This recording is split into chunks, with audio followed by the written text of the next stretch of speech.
दोस्तों, किसी को कामयाबी बहुत जल्दी मिल जाती है और किसी को कामयाबी मिलने में बहुत ही समय लगता है और किसी को मिलती भी नहीं।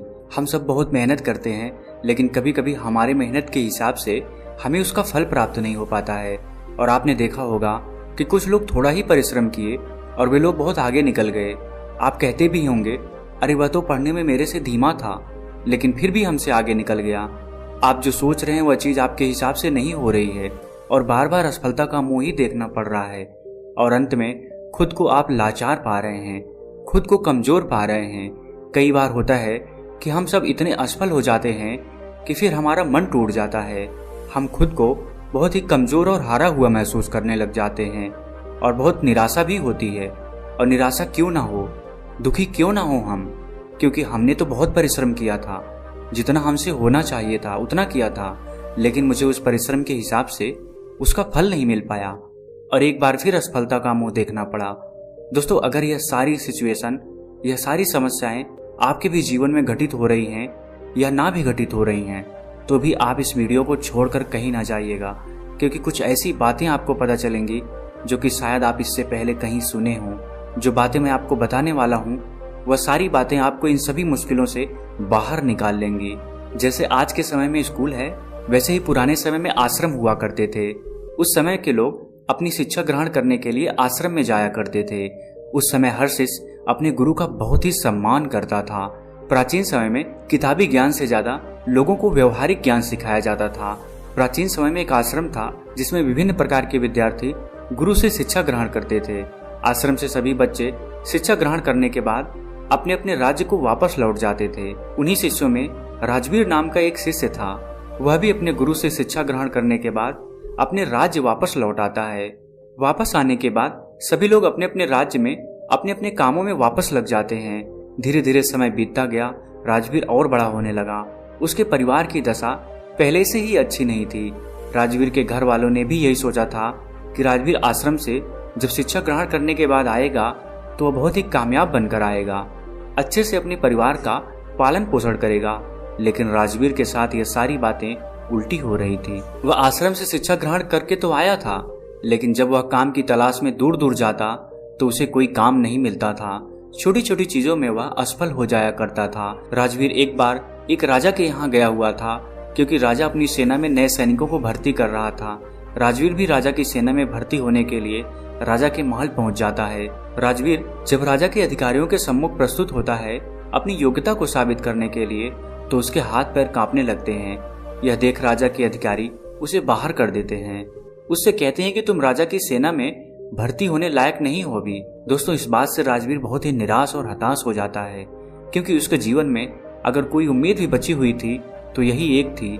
इसके बाद वो अपने घर दुखी मन से वापस लौट आता है। घर वापस आने के बाद उसे पड़ोसियों के ताने सुनने को मिलते हैं। लोग कहते हैं कि राजवीर तो बहुत पढ़ा लिखा है, पर इसे कोई काम नहीं मिल रहा है। कोई कहता है कि ये तो आश्रम में ठीक से पढ़ा ही नहीं होगा, और कुछ लोग तो यहाँ तक कि कहने लगते हैं कि इसकी सोचने समझने की शक्ति ही कम है, इसलिए इसका दिमाग सही तरीके से काम नहीं कर पा रहा है। मतलब लोग उसे तरह तरह के ताने मारते थे।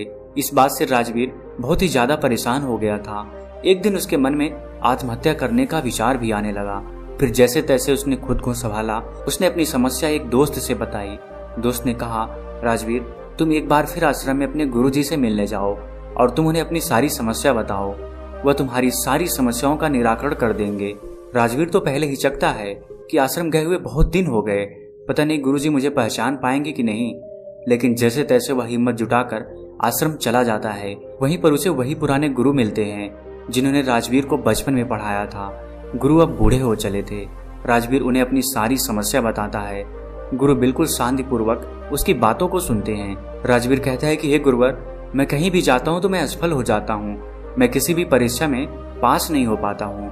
मैं अपना अध्ययन भी बहुत ही अच्छे तरीके से किया था, फिर भी मैं असफल होता जा रहा हूँ, खुद को लाचार पा रहा हूँ। हमारे दिमाग में तमाम तरह के नकारात्मक विचार जन्म ले रहे हैं। गुरु कहते हैं कि राजवीर, मैं तुम्हें एक कहानी के माध्यम से तुम्हारी सारी समस्याओं को दूर कर दूंगा, उसे तुम ध्यान पूर्वक सुनना। गुरु कहते हैं कि एक चरवाहा जंगल में बकरियां चराया करता था।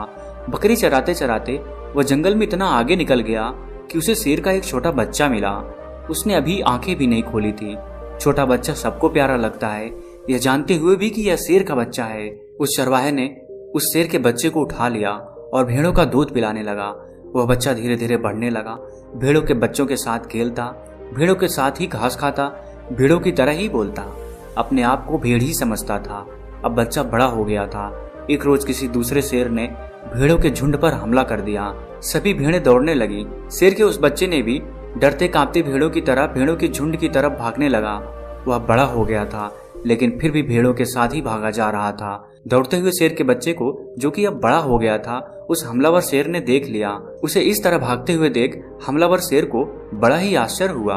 उसने भेड़ों की ओर से अपना ध्यान हटाया और उस शेर के बच्चे को ही पकड़ लिया और उसे समझाने लगा कि तू क्यों डरता है, तू तो खुद शेर है। दूसरा शेर जो भेड़ों के झुंड से भाग रहा था, वह कहता है कि शेर तो जंगल का राजा होता है, उसकी दहाड़ से सभी जानवर कांपते हैं। मैं घास खाने वाला इतना शक्तिशाली शेर नहीं हो सकता। हमलावर शेर ने उसे पकड़कर एक कुएं के पास ले गया। कुएं के अंदर उसे उसका चेहरा दिखाकर कहता है, देख, तेरा चेहरा मेरे जैसा ही है, तेरे पंजे भी मेरे जैसे ही हैं, इसलिए तू भेड़ नहीं है, तू शेर है। दूसरा शेर कहने लगा, ठीक है, मेरा चेहरा तेरे जैसा ही है, मगर तू तो बहुत शक्तिशाली है, मेरी आवाज से तो कोई डरता भी नहीं। हमलावर शेर ने कहा, तेरी आवाज से भी लोग डरेंगे, बस तू खुद को शेर समझ। जिस दिन तू खुद को शेर समझ लिया, उस दिन तेरे से सब डरेंगे। बस तू खुद की अंदर की शक्ति को पहचान। तुझे महसूस करना होगा कि मैं भी एक शेर हूँ, मेरे पास भी ताकत है, मैं भी जंगल का राजा बन सकता हूँ। जिस दिन तेरे मन में यह विचार आ गया, उसी दिन तू किसी से नहीं डरेगा। तू डर इसीलिए रहा है, या यूं कहें कि डर कर इसलिए भाग रहा था, क्योंकि तू खुद को भेड़ समझ रहा था। जब तक तू खुद को भेड़ समझेगा, तब तक तू भागता रहेगा, क्योंकि बचपन से ही तू खुद को भेड़ समझते हुए आ रहा था और खुद को भेड़ समझने लग गया था। इसलिए तू डर के भाग रहा था, क्योंकि बचपन से ही लोगों ने तुझे भेड़ ही समझा है, किसी ने तुझे शेर कहकर पुकारा ही नहीं, इसलिए तू खुद को भेड़ समझने लगा। गुरु ने कहा, राजवीर, तुम्हारी भी जिंदगी में यही हो रहा है। तुम्हारे पास सारी योग्यताएं हैं, लेकिन तुम भी खुद को भेड़ ही समझ रहे हो। इसका सबसे बड़ा कारण यह है कि कोई तुम्हें प्रोत्साहित नहीं कर रहा है कि तुम भी कर सकते हो। लोग तुम्हें बस अपनी नकारात्मक ऊर्जा ही दे रहे हैं। लोग तुमसे बस यही कह रहे हैं कि राजवीर पढ़ा नहीं है, राजवीर योग्य नहीं है, इसलिए उसे कहीं पर भी कोई काम या नौकरी नहीं मिल रही है। तुम्हारे चाहने वाले, पास पड़ोस वाले असफलता का डर तुम्हारे दिमाग में भर दिए हैं। बचपन से ही वे लोग तुम्हें अयोग्य ही बोल रहे हैं और अयोग्य ही समझ रहे हैं। इससे तुम्हारी मानसिक दशा अयोग्य सी हो गई है। तुम कैद हो गए हो, तुम खुद को हारा हुआ महसूस करने लगे हो, क्योंकि लंबे समय तक जब किसी को अयोग्य असफल बोला जाएगा तो उसका दिमाग सच में अयोग्य असफल हो जाता है। वह खुद को कमजोर और लाचार समझने लगता है, क्योंकि लोगों ने उसे कमजोर लाचार ही बोला है। इस दुनिया में प्रोत्साहित करने वाले लोग बहुत ही कम हैं। राजवीर, चारों तरफ लोग तुम्हें बस नकारात्मक ऊर्जाएं ही देंगे। वह तो चाहते हैं कि तुम जिंदगी में सफल ना हो, तुम भेड़ ही बने रहो, क्योंकि वे लोग तुम्हें भेड़ की ही तरह पालना चाहते हैं। उन्हें भी डर है कि अगर तुम शेर बन गए तो तुम उन्हें खा जाओगे, क्योंकि शेर से सब डरते हैं। अर्थात उन्हें डर है कि तुम जिंदगी में आगे निकल जाओगे। अगर जिंदगी में कोई व्यक्ति आगे निकलता है तो सबसे पहले पास पड़ोसियों को ही दुख तकलीफ होती है। सफल होने से पहले तुम खुद को अपने अंदर बदलाव लाओ, खुद को शेर की तरह समझने का प्रयास करो। जिस दिन तुम खुद को शेर और योग्य समझने लगे, तुम्हें खुद पर भरोसा हो जाएगा, तो तुम खुद ही सफल हो जाओगे। गुरु कहते हैं कि राजवीर, अगर किसी बच्चे को बचपन से ही बोला जाएगा कि तू कुछ नहीं कर सकता, तू असफल हो जाएगा, तू गधा है, पढ़ाई भी सही से नहीं कर रहा है, तो जिंदगी में वह कुछ नहीं कर पाएगा। ये सभी बातें उसे भेड़ बना देंगी, क्योंकि वह बचपन से ही खुद को भेड़ समझने लग जाता है। यहाँ भेड़ से तात्पर्य यह है कि वह खुद को कमजोर और लाचार समझने लग जाता है। उसे लगता है कि वह जिंदगी में सफल ही नहीं हो सकता। लोग उसे खुद कमजोर बना देते हैं। लेकिन अगर उसके दिमाग में बचपन से ही बोला जाए कि तू शेर है, तू कर सकता है, तेरे अंदर बहुत ताकत है, तेरे अंदर बहुत हिम्मत है, दुनिया की कोई भी ताकत तुझे सफल होने से नहीं रोक सकती। अगर बचपन से यह सब विचार उसके दिमाग में डाल दिए जाएं, तो वास्तव में उसे सफल होने से कोई नहीं रोक सकता, क्योंकि उसके दिमाग में बस गया है कि वह सफल हो जाएगा। उसके दिमाग में यह सभी बातें बैठ जाती हैं, तो फिर यह ब्रह्मांड खुद उसे सफल बनाता है। बच्चा जब 7 साल का होता है तो लोग जो भी बोलते हैं, उसके इर्द गिर्द क्या चल रहा है, वह यह सब बातें बहुत ही अच्छे से सुनता है और समझता भी है। गुरु कहते हैं कि अगर उस 7 साल के बच्चे के अंदर अच्छे विचार, अच्छी सोच और उसके बारे में अच्छा बोला जाए, उससे अच्छा कहा जाए कि तू सब कुछ कर सकता है, तेरे में बहुत हिम्मत है, और सभी सकारात्मक विचार उसके दिमाग में डाल दिए जाएं, तो उसके दिमाग की क्षमता बढ़ने लगती है, उसकी सोचने समझने की शक्ति बढ़ने लगती है और ऐसे बच्चे आगे चलकर अपने जीवन में जरूर सफल होते हैं। कोई भी बच्चा कितना भी गधा क्यों ना हो, हमें उसे कभी भी गधा या कमजोर नहीं बोलना चाहिए। जब हम किसी बच्चे को कमजोर या लाचार बोलते हैं तो वह सच में खुद को कमजोर और लाचार समझने लग जाता है। वह समझने लगता है कि वह सच में कमजोर है। उसका दिमाग खुद को कमजोर समझने लगता है। उसे लगता है कि वास्तव में वह कुछ नहीं कर सकता, क्योंकि बचपन से उसे बोला जा रहा है कि तू यह है, तू वह है, तू यह नहीं कर सकता, तू वह नहीं कर सकता।